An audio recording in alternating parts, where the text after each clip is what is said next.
Tollywood film ఇండస్ట్రీలో senior star hero victory Venkatesh ఒకరు. వెంకటేష్ తనని తాను స్టార్ గా ఎలివేట్ చేసుకోవడం కంటే ఒక యాక్టర్ గా ఎలివేట్ చేసుకోవడానికే ఎక్కువ ప్రయారిటీ ఇస్తారు. అందుకే ఆయనకి ఫ్యామిలీ ఆడియన్స్ ఫ్యాన్స్ ఎక్కువగా ఉంటారు. ఒక స్టార్ హీరోగా ఇండస్ట్రీలో కొనసాగుతూ తనకంటూ సెపరేట్ ఫ్యాన్ బేస్ క్రియేట్ చేసుకున్నారు.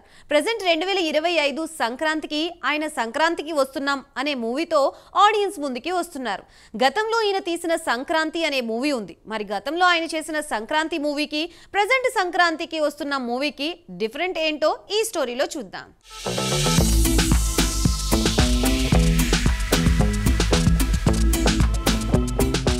టాలీవుడ్ ఫిలిం ఇండస్ట్రీలో విక్టరీ వెంకటేష్ కి మంచి గుర్తింపు ఉంది. ఒకప్పుడు సీనియర్ హీరో శోభన్ బాబు ఎలాగైతే ఫ్యామిలీ మూవీస్ చేసి ఫ్యామిలీ ఆడియన్స్ ని థియేటర్ కి రప్పించేవాడో, ఆ తర్వాత హీరో వెంకటేష్ కూడా శోభన్ బాబు మాదిరిగానే తన మూవీకి ఫ్యామిలీ ఆడియన్స్ మొత్తాన్ని రప్పించి అందరికీ నచ్చే ఒక ఫీల్ గుడ్ సినిమానైతే చేసేవాడు. అందువల్ల వెంకటేష్ కి ఫ్యామిలీ ఆడియన్స్ నుంచి చాలా మంచి క్రేజ్ అయితే దక్కింది.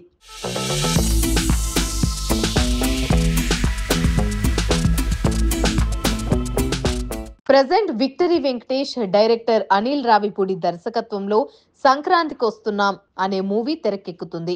ఈ మూవీతో తను మరోసారి భారీ సక్సెస్ ని అందుకోవాలనే ప్రయత్నాల్లో వెంకటేష్ ఉన్నట్టు తెలుస్తుంది.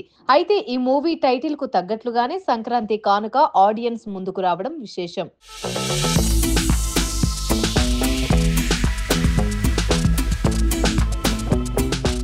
ఇదిలా ఉంటే 2005వ సంవత్సరంలో సంక్రాంతి మూవీతో సంక్రాంతికి వచ్చిన హీరో వెంకటేష్ మరోసారి 2025 నెక్స్ట్ ఇయర్ సంక్రాంతికి వస్తున్నాం అనే మూవీతో ఆడియన్స్ ముందుకు రావడం అనేది నిజంగా గొప్ప విషయం అని చెప్పుకోవచ్చు.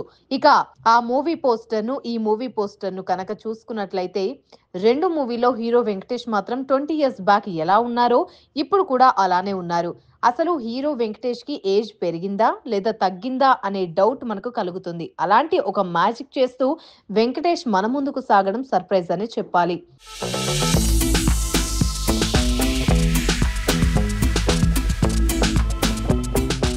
Present hero Venkatesh age 70 years. ఈ వయసులో కూడా వెంకటేష్ తనను తాను ప్రూవ్ చేసుకోవాలనే లక్ష్యంతో ముందుకు సాగుతున్నారు. అంతేకాదు ఇంత ఏజ్ లోనూ ఈ జనరేషన్ యంగ్ హీరోలతో పోటీ పడుతూ యాక్ట్ చేస్తున్నారు.